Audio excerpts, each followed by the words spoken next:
नमस्कार. आपण ऐकतोय डॉक्टर सौ कुमुत्ते गोसावी लिखित परमपूज्य हरिकाका गोसावी यांचं चरित्र आणि अनुभव ग्रंथ हरिगंध. आजचा आपला भाग चाललेला आहे 49वा. हृदयविकारावरील आगळा उपाय. गोव्यात असताना टेंबेस्वामी आणि हरिकाका यांची भेट झाली. तेव्हा परस्परांना अतिशय समाधान झालं.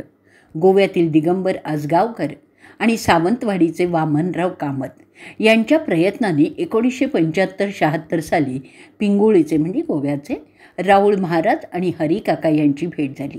राऊळ महाराजांनी कुडाळ ते मुंबई पेट्रोलशिवाय गाडी चालवल्याचं गोव्यातील परुळ्याचे बापू भटजी सांगतात. राऊळ महाराज अवली या वृत्तीचे होते.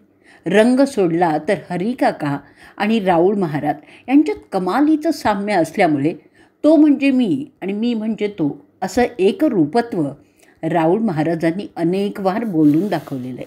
1972 साली बापू भटजींना हृदयविकाराचा झटका आलेला होता. त्यानंतर ते हरिकाकांना भेटले. त्यावेळी त्यांनी आपली व्यथाही सांगितली.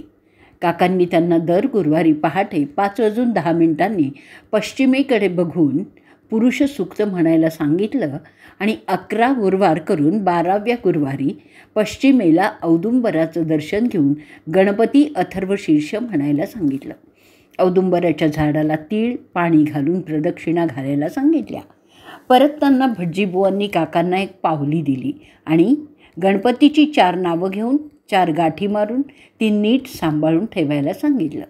त्यानंतर त्यांनी बेळगावला गेल्यानंतर डॉक्टर राजशेखर यांच्याकडे स्वतःचा कार्डिओग्राम काढून घेतला होता. त्यात ते हृदयरोगी आहेत हे सिद्ध झालेलं होतं. शिवाय ते मधुमेह आणि उच्च रक्तदाब याचे रुग्ण असतानाही आजवर त्यांना हृदयासंबंधी कोणताही त्रास झाला नसल्याचे बापू भटजी आवर्जून सांगतात. अधूनमधून डॉक्टरांच्याकडून ते तपासणी करून घेऊन खात्री देखील करून घेत असतात. गोव्यात तळावलीला मुलीकडे सौ तारा अनिल गुमास्ते यांच्याकडे पाद्यपूजेसाठी प्रतिवर्षी हरिकाका आले की बापू भटजी त्यांच्या भेटीसाठी आवर्जून जात असत. आपली कन्या तारा काकांच्या आवडीचे पदार्थ ब्रेड, डोसा, इडली, चिंचेचा ठेचा, आंबील आदी पदार्थ चांगले करून त्यांना खायला देत असे. याचंही त्यांना फार मोठं कौतुक असायचं. आमचे जावई श्रीयुत अनिल गुमास्ते हरिकाकांचे निस्सीम भक्त असल्यामुळेच काकांच्या भेटीचा योग आला.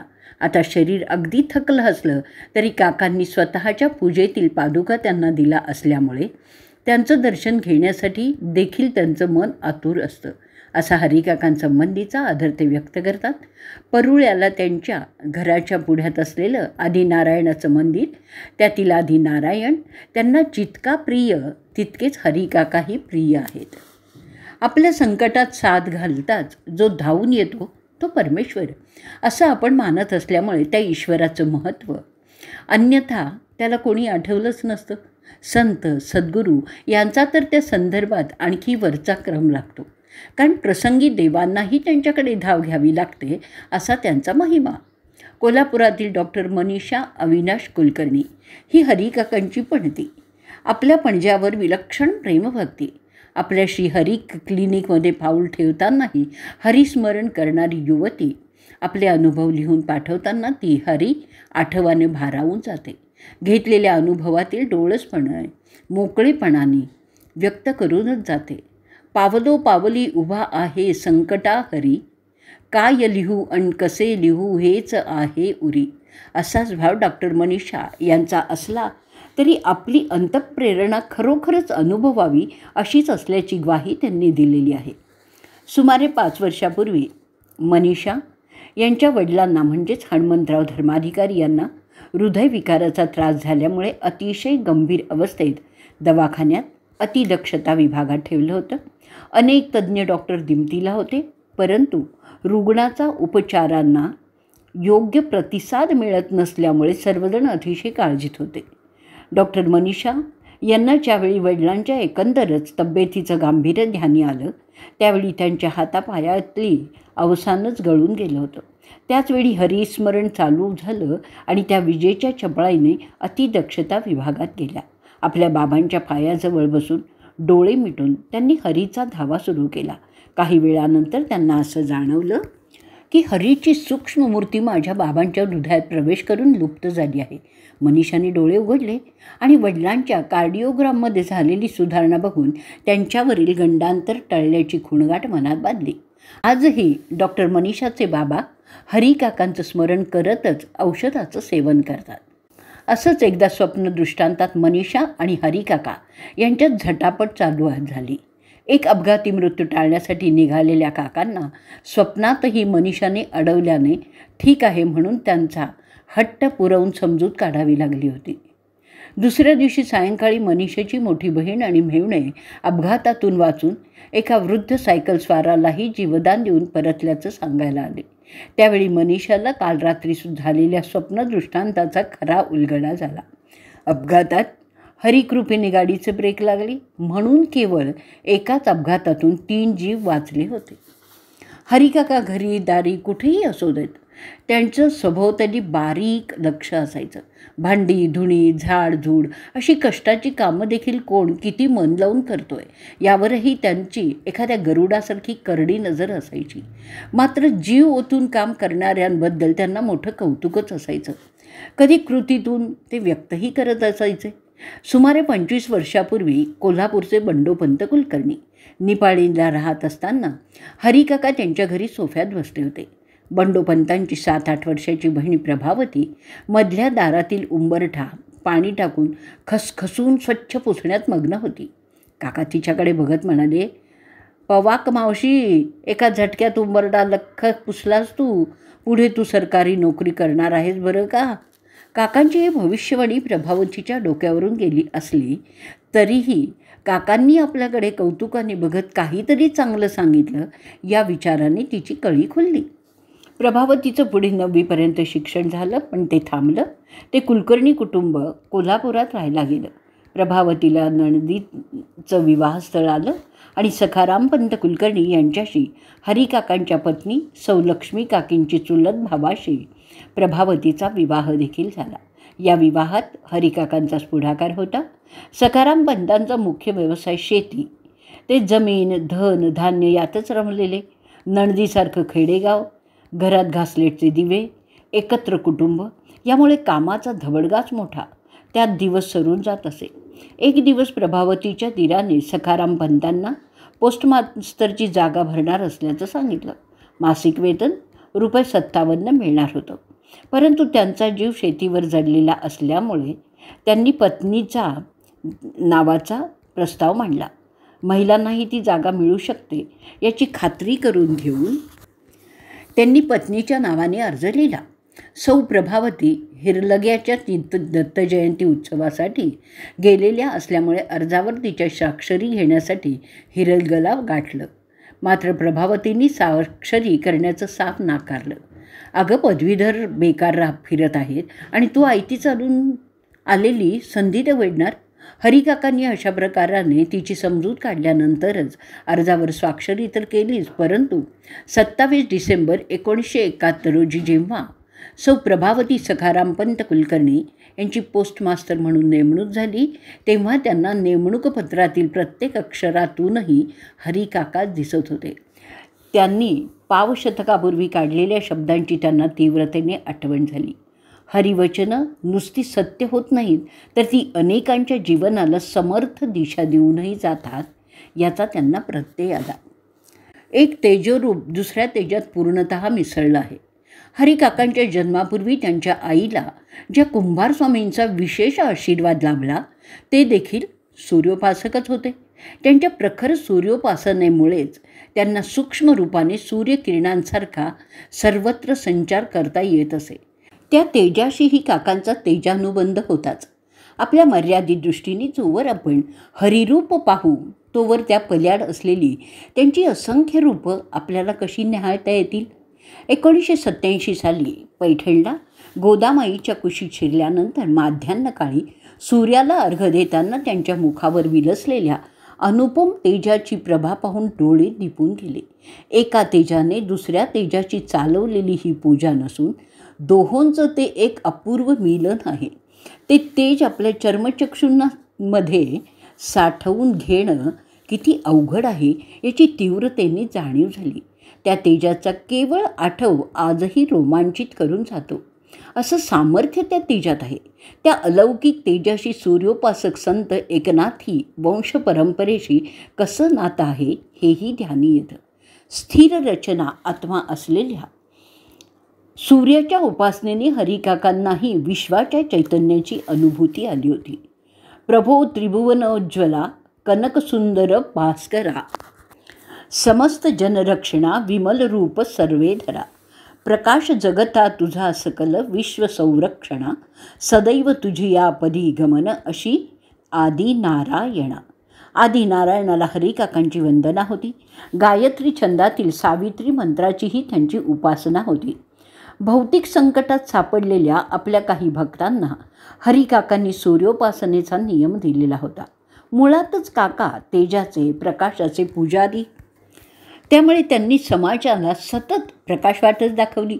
सत्ता, संपत्ती, स्पर्धा यातून आपल्या आयुष्यात वाट्याला येणारी छोटी मोठी दुःख जेव्हा मानवी जीवन अंधारून टाकतं ना, किंवा अहंभावापोटी आलेल्या वेदना आयुष्य ढवळून टाकतं, तेव्हा व्यथित मनाने हरिकाकांकडे नित्य येणाऱ्या लोकांच्या अंतरीचा अंधार आधी दूर करण्यासाठी काका त्यांची व्यथा अतिशय आस्थेने समजून घेत असत. त्यावर उपाय सांगून त्यांना आशेचा लामणदिवा हाती घेऊन त्या प्रकाशात पुढील वाटचाल करायला लावित असत. आपल्याला न जुमानणारे, शिव्या मोजणारे लोक आवडतात असं काका म्हणायचे. कोल्हापूर महापालिकेचे प्रसिद्ध अधिकारी दिलीप मंडलिक यांचा अनुभव या दृष्टीने पाहण्यासारखा आहे. कोल्हापूरचे माजी महापौर बाबासाहेब कसबेकर दत्तोपंत कणेरकर यांच्याकडे स्वीय सहाय्यक म्हणून काम करण्याच्या निमित्ताने हरिकाकांच्या संपर्कात येण्याचा योग मंडलिक यांना आला. आपण प्रारंभी नास्तिक विचारांचे असल्यामुळे हरिकाकांना जुमानत नव्हतो. त्यामुळे 1978 पासून 3-4 वर्षे काकांना टाळण्याचाच प्रयत्न केला असंही ते सांगतात. तत्कालीन राज्यमंत्री श्रीपत दादा बोंद्रे आणि कणेरकर यांनी त्यांच्या घरी काका आले असताना मंडलिकांना काकांच्या संपर्कात आणलं आणि त्यांना काही नियम द्या असंही म्हणाले. काकांनी त्यांना एक ओळीचा मंत्र दिला आणि नित्य पठण करायला सांगितलं. मंडलिक म्हणतात, प्रारंभी एक प्रयोग म्हणून तो मंत्र पठण करायला मी प्रारंभ केला आणि माझ्या वृत्तीत कमालीचा बदल होत असल्याचा मला प्रत्यय आला. प्रथम मला तो चमत्कार वाटला, परंतु ती गुरुकृपा आहे. गुरुकृपेत ती शक्ती आहे हे आत्ता मला जाणवते. त्यामुळे जो मंत्र आजही मी न चुकता माझ्या पठणात आहे. माणसाचं मन किती चंचल, संकुचित विचार करणारं असतं हे मंडलिकांना काकांनीच दाखवून दिलं. अनेक वेळा व्यवहारातल्या धोक्याच्या सूचनाही दिल्या. त्यावर मंडलिक म्हणतात, व्यवहारी जगात गुरुवर विश्वास ठेवणं आवश्यक आहे. हे प्रसंगी धाक घालूनही काकांनी माझ्या ध्यानी आणून दिलेलं आहे. एकदा मंडलिक त्यांचे मित्र चव्हाण यांची नवीन स्कूटर हरिकाकांच्याकडे घेऊन जायला निघाले. वाटेत चव्हाणांनी विचारलं, प्रसाद म्हणून मलाई बर्फी घ्यायची का? माझ्या मनात आलं, मुलांना होईल, माझ्या मुलीला मलाई बर्फी फार आवडते. अशा विचारांनी प्रसादासाठी बर्फी घेतली. हरिकाकांच्याकडे मंडलिक पोचले. त्यावेळी काका अतिशय आनंदी होते. जमलेल्या लोकांना संस्कृतमधली वचनं सांगून अर्थ सांगत होते.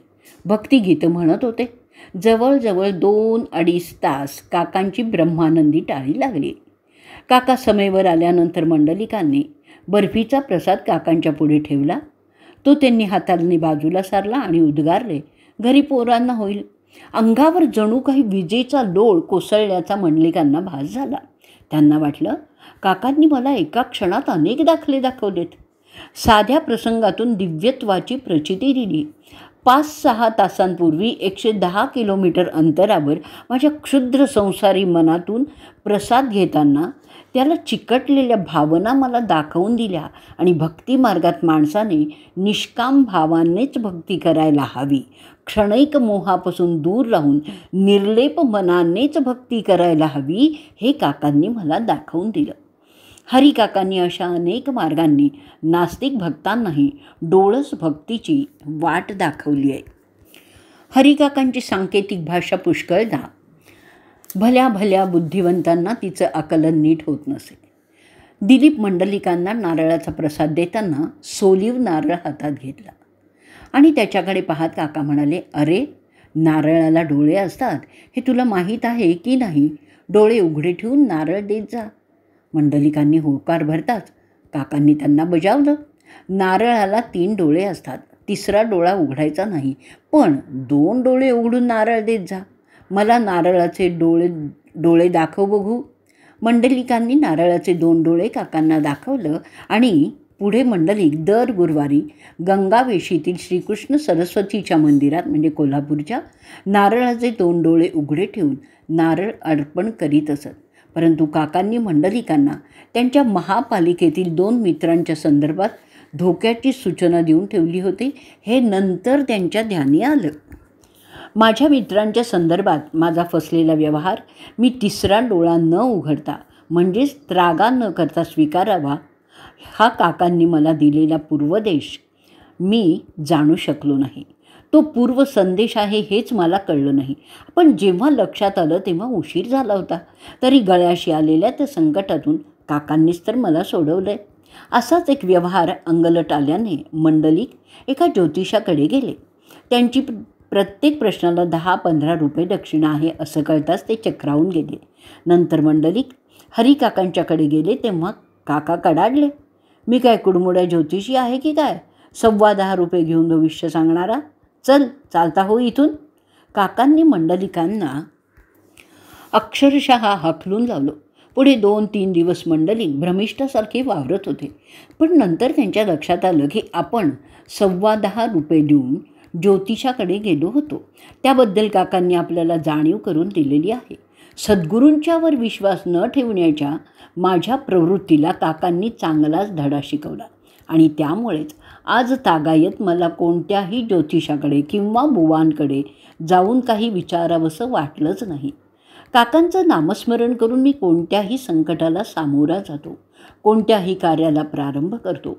त्यामुळेच तर त्यानंतर मला आजपर्यंत कुठेही अपयश आलं नाही असं सांगून मंडलिक म्हणतात, मला हरिकाकांनी जे अनुभव दिले त्यावरून मी माझ्या अनेक स्नेहांना काकांचाच मार्ग दाखवला. काकांनी त्यांनाही आशीर्वाद दिले.